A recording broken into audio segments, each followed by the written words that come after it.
Wednesday, we ran through that lethal National League starting lineup.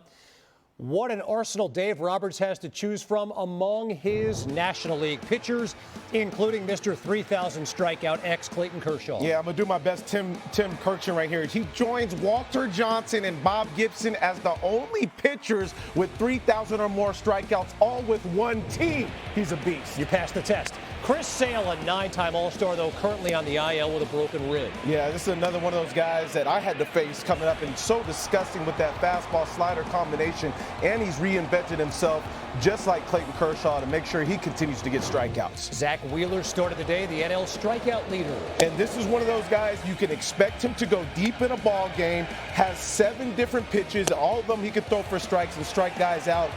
The ace of this Phillies roster. Paul Skeens makes it 2 All-Star appearances in 2 seasons. I mean, is there an All-Star team without Paul Skeens at this point? And this is who I expect to start the game as well. The most electric stuff we have in the game. Just hope that he can get a few more wins with that Pirates team. He could use some run support there. Logan Webb leads all of baseball in quality starts. And one of the reasons why, Kevin, is because he's made an adjustment to his arsenal. He's done a much better job at being less predictable in certain counts, having a lot more success using his stuff to both sides of the plate. His teammate Robbie Ray has a whip just north of 1. I mean, came back from injury, and it looks like the same dude we saw there in Toronto who won a Cy Young. The lefty continues to pound the strike zone and get so many swing and miss. He's been huge for this Giants rotation. And for the second time, Freddie Peralta is an All-Star. Fastball Freddie, not to mention that nasty slider he's got too. The velocity comes so quickly to a hitter, and it gets on you so quick. It's got that spin rate that continues to jump late in the strike zone. Among the first-time All-Star starters in the National League, Matthew Boyd, Mackenzie Gore, the outstanding young left-hander in Washington, and Yoshinobu Yamamoto, better than 10 strikeouts per 9 innings. Ex-future Hall of Famers among the group, not to mention the most dominant right-handed pitcher in the game.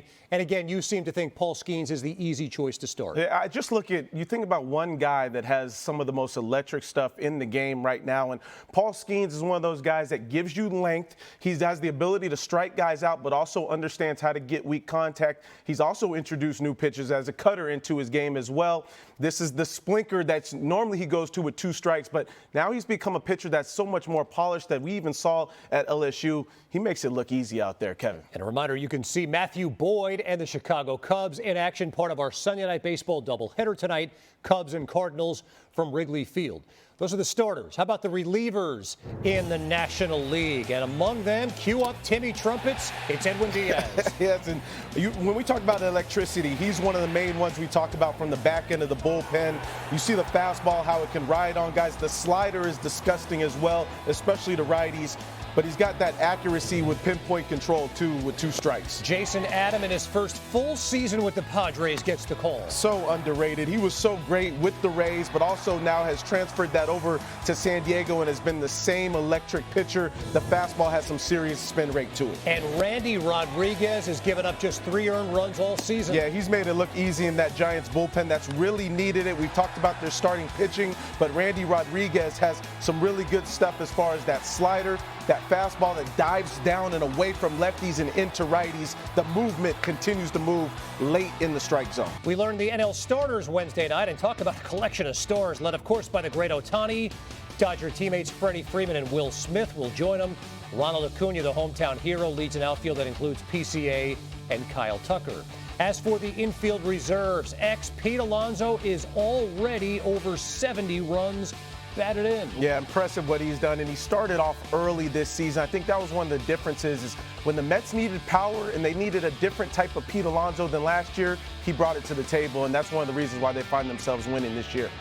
Matt Olson gets the call, X in his home park. Yeah, he's definitely started to heat up a lot more recently. Much better swings, better swing decisions as well. Starting to see the power come more into play, and it'll be cool to see him get to do it in front of the hometown crowd. Certainly will. It's always cool to see electric Ellie De La Cruz do it in any park. I mean, he's just matured both physically, mentally, and one of the cool things I've liked is he's gotten much better from the right side of the plate, understands how to use power on both sides, and being much smarter about his pitch selection as far as understanding how to hit with 2 strikes. You talked about big names at the deadline, potentially. Eugenio Suarez is one. I mean, he's a big name because all he does is have big power. I mean, think about somebody in the middle of the order that consistently drives in runs using the long ball. If you make a mistake, he will make you pay.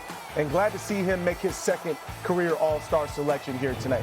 Congratulations, Hunter Goodman, on his first appearance. We've seen Hunter Goodman do some special things. Down in Miami, I saw him come to town and do some serious work down there against the Marlins. He's been one of those guys that we've now seen behind the plate, can man a rotation and a bullpen, but also swing the bat. What a season Brendan Donovan's put together. One of my favorite players. He's always kind of had that underrated mark to him. Even when he was in the minor leagues, nobody expected him to do this type of work. And guess what? He can play every single position on the field as well. One of the most valuable players you have in Major League Baseball. And then, of course, there's Kyle Schwarber, headed to the All-Star game for the third time. 27 home runs, second most for him before the All-Star game in his career. Of course, the 2022 season when he had 29, but Mr. Consistency out of the power spot for Philadelphia. You get Lindor and Ellie as part of that infield there, which is just absolutely electric. But I want to circle back to Pete Alonso, who, if not for Ohtani, may be the NL MVP. Absolutely. I think about the way that he started this season, and I had conversations with Pete Alonso, too, talking about specifically some of the things that he wanted to do different this year. And it's been much better using the opposite field. If you've been watching the Mets games, he's been driving baseballs to right center, especially against off speed. But what that does is opens up the inner half of the plate to when pitchers make mistakes, he'll make them pay to the pull side. He is on everything, Kevin, and it's fun to watch him right now because he's one of those guys that is not missing any of those mistakes in the middle of the zone. Again, better than 73 runs batted in on the season for Alonso, having a monster year.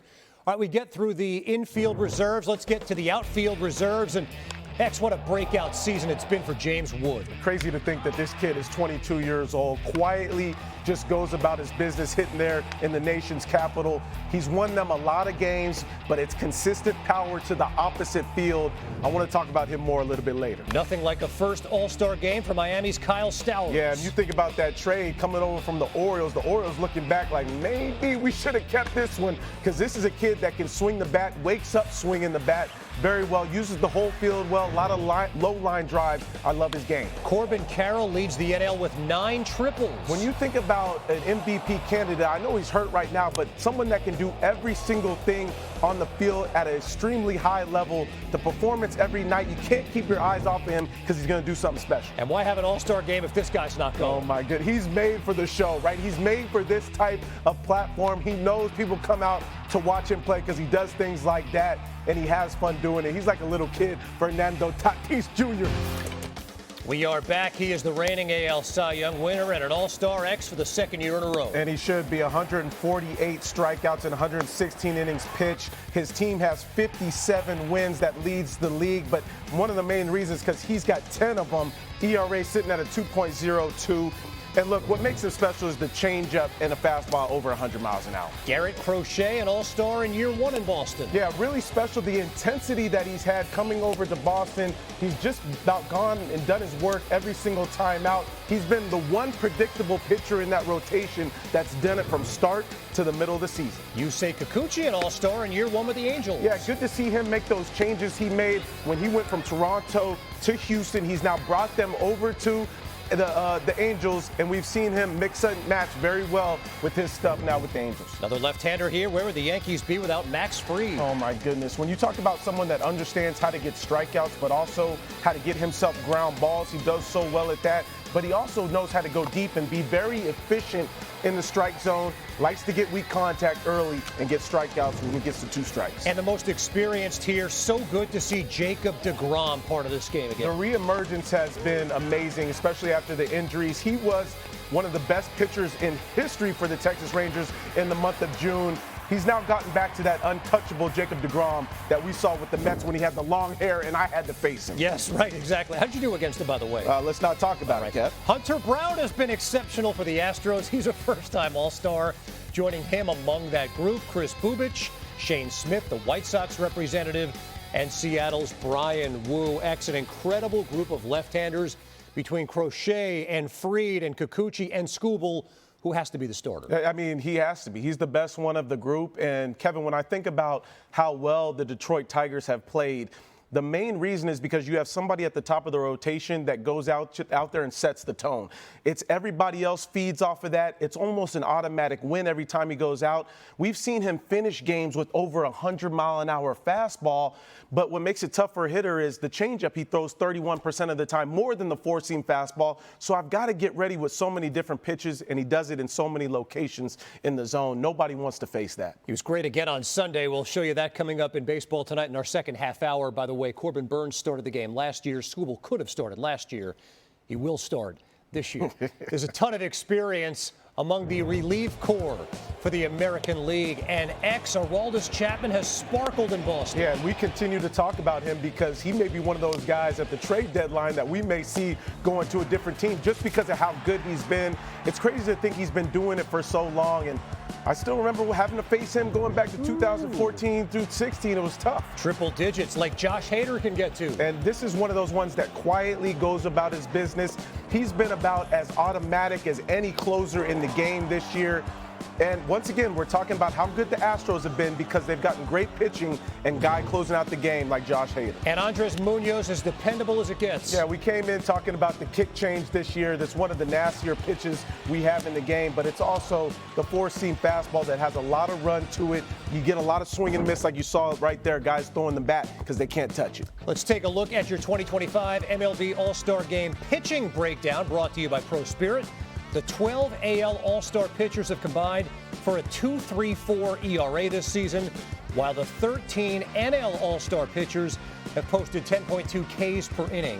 A team that includes two of the game's elite sluggers, Cal Raleigh and Aaron Judge, Jose Ramirez, an All-Star for the 7th time, and 3 Tigers among the position starters, Gleyber Torres, Riley Green, and Javi Baez. Leading the AL infield reserves, first-year Red Sox Alex Bregman. I mean, just came out the gate swinging the bat and made it look like it was going to be easy for him to be in Boston. Obviously, this is a player that they really needed, right? You needed the power production. You needed somebody consistent, getting on base, didn't strike out much. One of the main reasons why he's one of the best third basemen in the game. Bobby Witt Jr. is a shoo-in here. I mean, one of the best players we have in Major League Baseball, one of the most athletic. He leads Kansas City every single night doing something fun to watch, whether it be defensively, offensively, power, and we're going to get to watch him for a very, very long time. You know, since coming off the IL, Jazz has been unstoppable. He's been on some type of power surge. I mean, I was at the game yesterday, saw another one of those. But what it's been is he's now settled into a position to where he knows how to drive baseballs consistently, especially with guys on base. It's been fun to watch him since coming back from the injury. Alejandro Kirk is quietly top 10 in baseball in hitting. And you look at where the Toronto Blue Jays are, one of the main reasons why, because this kid consistently knows how to use all fields, does it to the pull side, but also can go backside as well, consistently getting on base. One of those guys that does an amazing job for the Blue Jays every single night. Brandon Lau gets the call again, although he left today's game with left side soreness, his second trip to the All-Star Game. Yeah, you're hoping he feels better because one of the main reasons why Tampa's in that conversation in that American League East is because Brandon Lau has had a career year, continues to pummel baseballs. I live in Tampa. I get a front row seat of it as well. He's doing it at Steinbrenner. This guy's another big reason. I mean, nobody talks about what Jonathan Aranda has done. I'm glad he gets his first one because it was tough for him because he's at first base, right? A lot of good first basemen in the American League, but he's consistently done an amazing job. One of the guys that's been touted as quite a prospect for a while for them. Also hard to believe Jeremy Pena is a first-timer. He started getting to that pull side with the power. He made an adjustment, stopped crossing over with the front foot. He keeps it open now, and now you're starting to see the hips really get through some baseballs. A lot less ground balls to third base and shortstop. They're now being driven to the outfield. And then congratulations to Brent Rooker, who again is quietly putting together a big-time season. Second-time All-Star, 18 home runs, the most among primary ALDHs. But quite a luxury for Aaron Boone to be able to replace Jacob Wilson and Jose Ramirez with Bobby Witt Jr. and Alex Bregman. Yeah, really fun to see because those guys obviously deserve those opportunities. They came in starting off the season very hot. They're one of the reasons why, especially when you think about Bobby Witt Jr., the team evolves around him. Alex Bregman, they continually going to need him down the stretch no matter what Boston does. two extremely versatile hitters, but also very powerful as well. And, of course, Boston hopes to get him back. Aaron Boone hopes to get him back for the All-Star Game here a week from Tuesday. To the outfield in the American League, and we continue with the reserves. Here's a guy X enjoying arguably his best season. Yeah, I've talked a lot about Byron Buxton this year. And I think one of the reasons was because he's playing outfield, right? Playing, using the legs. He's getting used to being out there every single day, and I think that's transferred over to the offensive side. Very good job of not missing mistakes this year. A lot of balls up in the zone. He's smashing them. Stephen Kwan smashing things. And this is one of those players that does everything, whether it be defensively, offensively. He's gotten himself a lot better in left field, one of the best left fielders we have, but also he starts it off with the bank. Get to the pull side with that power, always getting on base in front of Jose Ramirez. J-Rod, a fan favorite, is a third-time All-Star. Everybody loves the way this kid plays. He will continue to mature and get better. He knows that he's got to be more consistent, especially if the Seattle Mariners look to make a push here in the second half of the season. But so electric, especially defensively, has not lost a step. He will continue to play great defense out there. Quan is so steady. J-Rod obviously gives you a little bit of everything, but you can make a very good case. Buxton should be starting in the outfield. Absolutely, just because of the production that he's had. When you think about when this team really struggled offensively, it was Byron Buxton that was the most consistent piece.